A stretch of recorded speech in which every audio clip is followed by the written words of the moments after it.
He was doing dangals and everything. And then when I visited Punjab, I saw him there, and I told him I'm going to start my gym next month. And then he left everything and he came. They used to call amateur fights as underground fights. He comes on bike like 1 hour 45 minutes one way just to train, and then he goes back. That's a dedication. Welcome to this Indian MMA Origin series that we are doing. Now, before we get into the story of Ultimate MMA and Fitness, I would like to congratulate you on the recent performance of your team at the AIMMF Nationals in Bangalore. So, before we get into the story, tell us a bit about that. Like, how was the team perform? Like, I understand that you won many gold medals. So, could you just explain about that before we start? So last time we had only 4 people. This time we went with 8 fighters. We won. Actually, we won 5 golds. But for the Gamma selection, we had 3. Sarita Rathod won 2 gold medals, one in MMA and one is tanking MMA, and then one in bantamweight. Aditya Bhosle, he won gold. He fought 5 fights, 4 KO, 1 submission. That is something else. At this level in amateur tournament, he's doing this. Once he turns pro, he'll have a great future. What I feel, and other fighters fought really well. Everyone got knockouts. But sadly, few guys got injured. One guy got eye poked, so he couldn't continue. One guy got cut on the head, he couldn't continue. So nobody lost. Technically we had to pull out. So that was a great thing. I feel like this is an achievement itself. That they didn't lose. They had to pull out because of the injury. So I feel that that's a win for them. And we won 1 bronze also in featherweight. Sorry, we got 2 golds. My bad. Okay, Tanish Gupta lost in final, so we have only two losses. That is in final only. Pratik Shetty in welterweight, he fought against a pro fighter. So it was a great performance, great outing for the team, and I think everybody understood. This is a team to look out for. Awesome. So now, if we come back to your gym, like when did you decide that you need to start a team or a gym on your own? So I started this gym in 2019. Why I started this gym? Actually, I never wanted to become a coach too soon. I'm still actively competing. I haven't been active that much. I've been fighting only once a year now, but I'm planning from next year to be more active. At least get 3 fights minimum. As long as I can fight. But few years back, when I had a split up with my former team, I was looking for a place to train, and I went to different gyms. I trained with different guys, and I fought few fights also, which was coached and monitored by myself.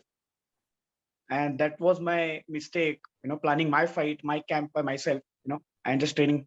So then I realized how important it is to have a team, which has the same goal as you, and they want to, push you, or they feel invested in you, that your win is their win. And having a coach who trusts you and, mentors you.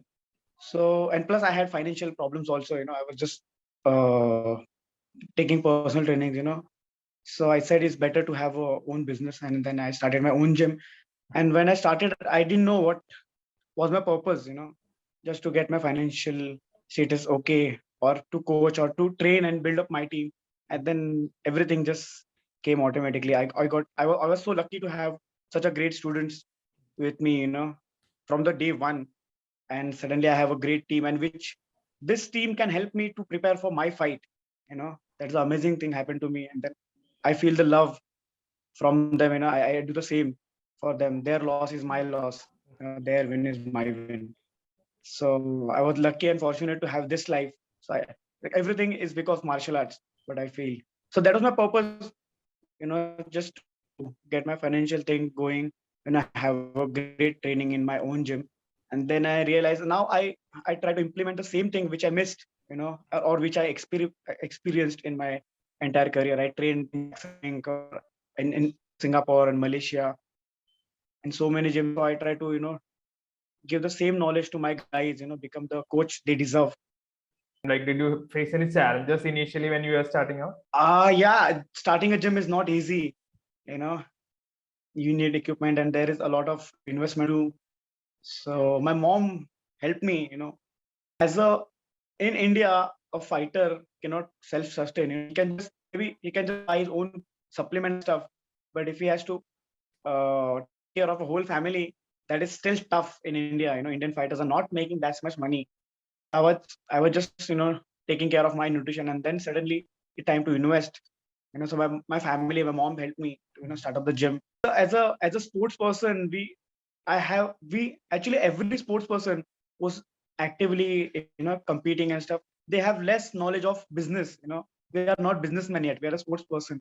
So obviously I didn't know. I knew how to take classes, how to manage and everything, but how to handle a business point of view, that I didn't know, and that I'm still learning that thing. So there are so many things, finding a place, seeing how it fits, how I can attract the crowd towards there. I need to have a fitness clients also. I need to have a competing athletes also at the same time, managing their programs and making a gym look like a good, vibrant place.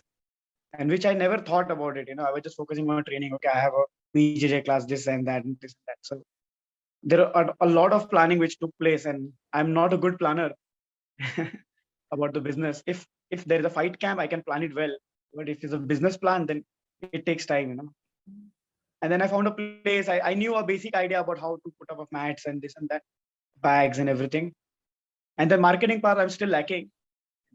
Marketing is a vast subject which I need to learn about myself too and my gym. So those are the things. Yeah. So you mentioned about having your team from day one. So how did they come to you? So when gym initially started, I didn't spend much on marketing. Yes, I knew if people know my name or they have seen my fight, they'll know uh, what kind of a person I am or what kind of athlete I am. So people heard about me. Some people, training somewhere else, and their coaches or their friends told me that if you want to, start MMA or you want to learn BJJ, you should go to Chaitanya Gavali. He's a good guy. He's a good coach also, and that's how they came to me and they showed their interest on competing.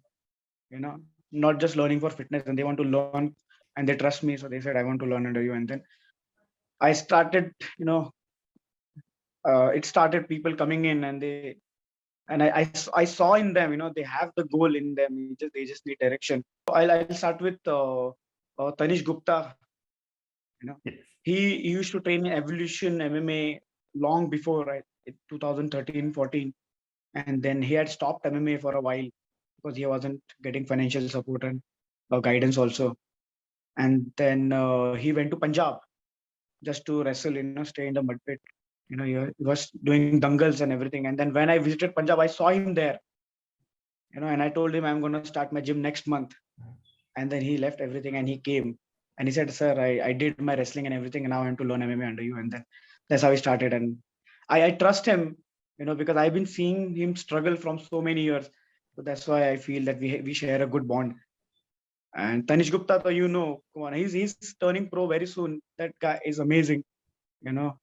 He hasn't shown his full potential yet, but in sooner or later, but he'll show what he is. And then Sarita Rathod, she has done Muay Thai in some gyms, for fitness, and then suddenly she wanted to learn more, so she went to Thailand and she fought there. She trained for 3 months and she did a fight there because she just loved fighting. And when she came back, she was very serious. Then her teammates told her that if you want to make it a career, you should go to Chaitanya sir. And that's how people just heard about me, and I feel that I've done something right. Aditya Bhosle and Pratik Shetty, these guys came from martial art background. Aditya Bhosle is karate black belt, and Pratik Shetty is a Hokotoryo Jiu-Jitsu practitioner. So both have amazing discipline in them, the bowing and then respect and everything. They're carrying themselves as an athlete, and their focus is amazing. Both guys have a bright future. They both. Pratik Shetty comes from Navi Mumbai, that is like opposite side of Mumbai. He comes on bike like 1 hour 45 minutes one way just to train, and then he goes back. That's a dedication I love in him. And same with Aditya. And there are so many fighters. Kartikeya Dubey, he stays in MP, Madhya Pradesh. He's been training here from last 2 years. He just fought his pro kickboxing fight. He's just here full time, just training and focusing. That's it. he's staying away from his family. And there we have a lot of guys. One guy is from Rajasthan, one guy is from some district in Maharashtra, and there are a lot of guys now coming in this month. We might have few fighters from Bangalore and Northeast to come and train with my guys and do their camps.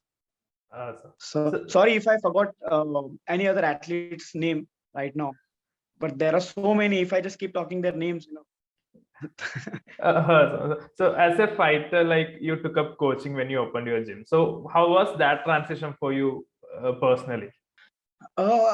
It wasn't that difficult because I had some experience. Because when I used to train in my previous gym, I should take few classes for Muay Thai and BJJ also. So I knew how to take a class.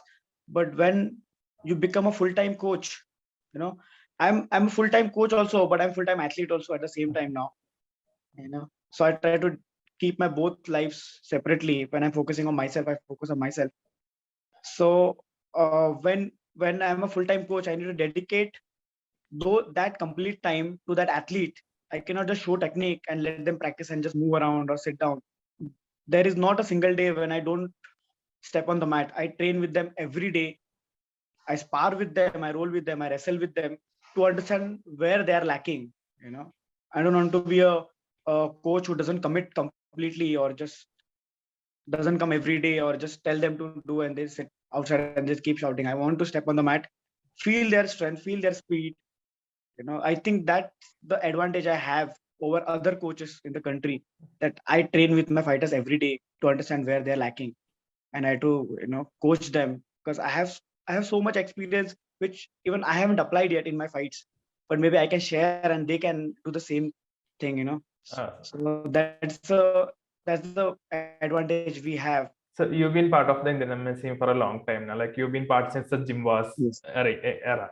So how has the sport grown according to you now that you have your own team, your own gym, and you're a fighter yourself? So how do you think the sport has grown in the country? Wow, it has grown so much. It's unbelievable. Like when I was competing in amateur fight, that was in like 2010, 2011, 2009 also.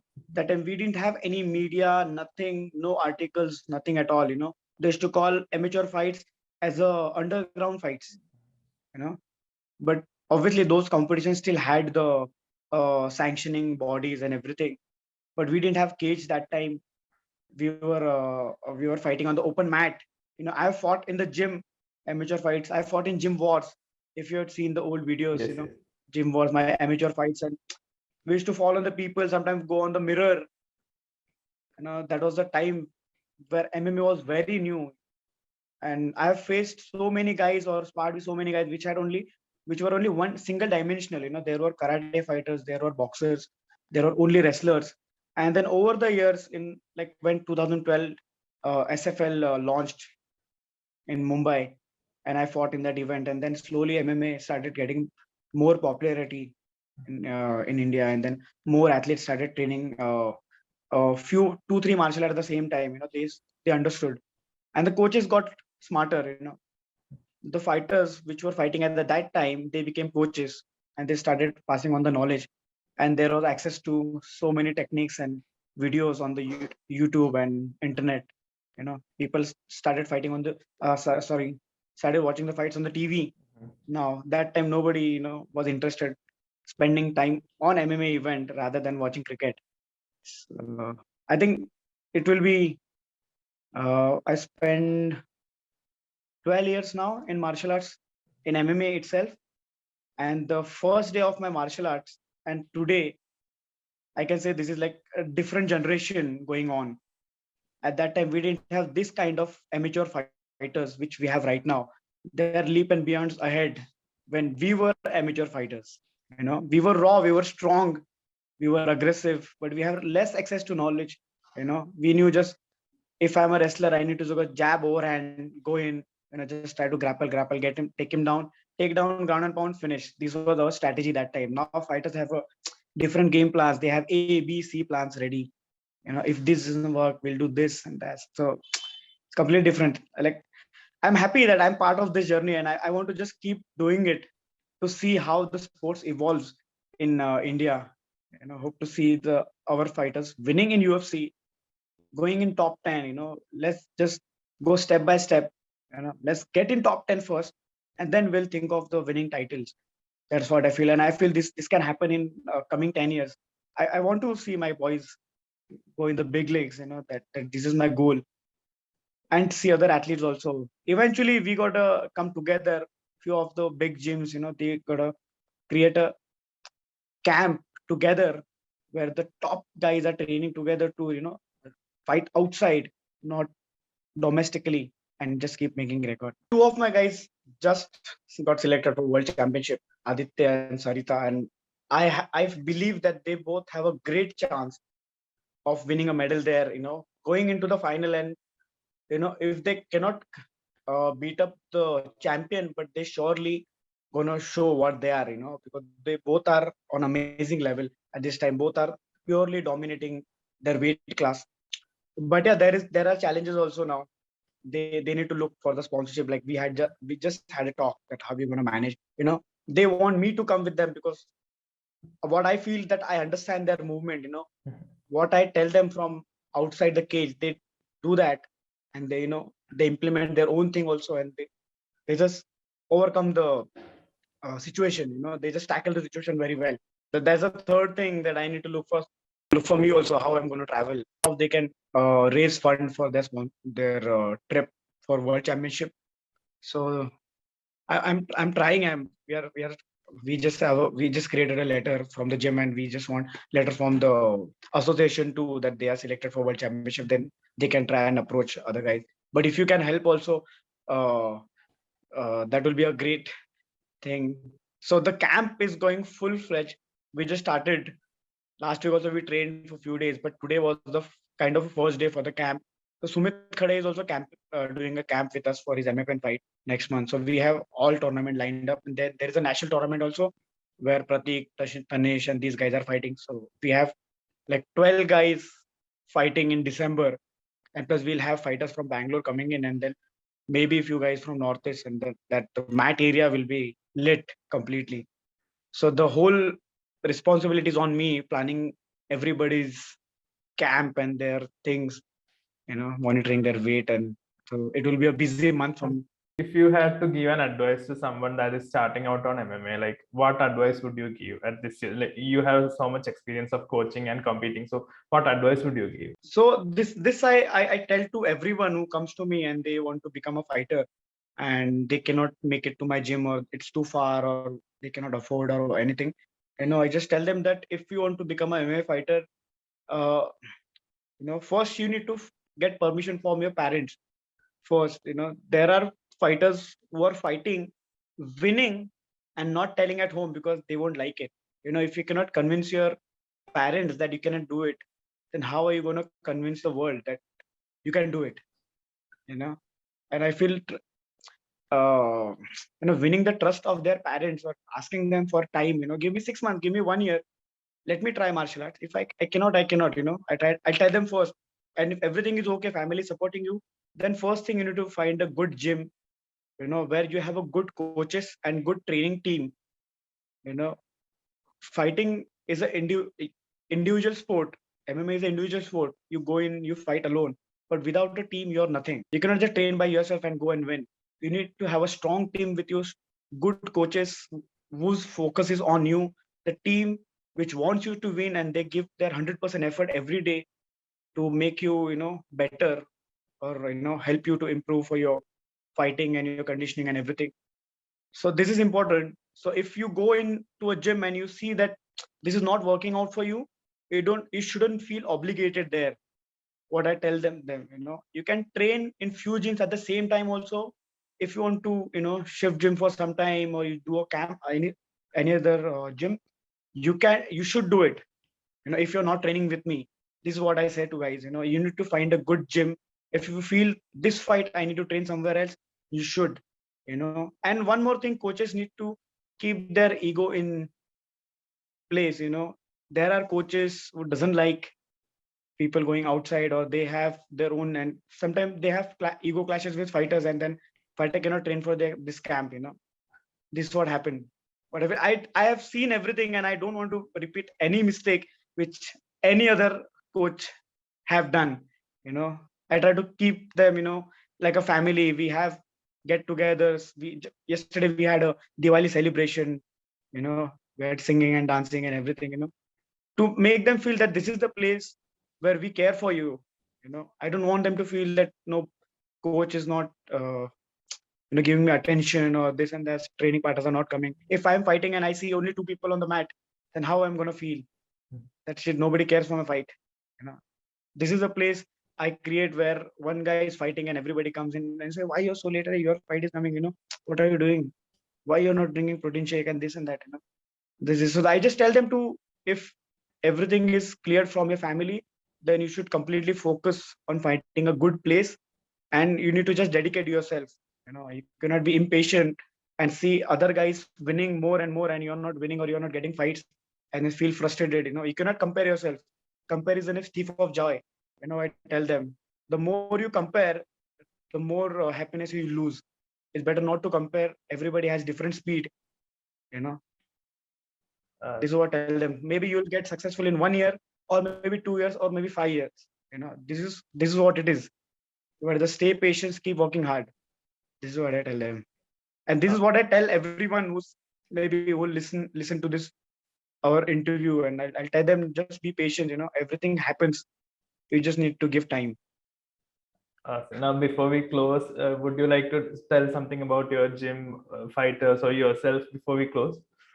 A message to the viewers, basically. My feeling is, our competition is outside India, not in India. My gym is open for anything. You want to do camp here, you feel that I can help you in your fight, and you want me to be there, work with your coach, handle some part of your training or anything. You want my fighters to help you, or you feel that you need to do a camp with us, or we do a camp with you, or anything. We are open. My gym is a hardworking team. We stay like family, and if you are training with us, you will be part of the family for sure. And this is what I want to tell them. And if you haven't met me, or you want to know me more, you can just come down and train. My gym is always open for training. There is no ego on the mat completely.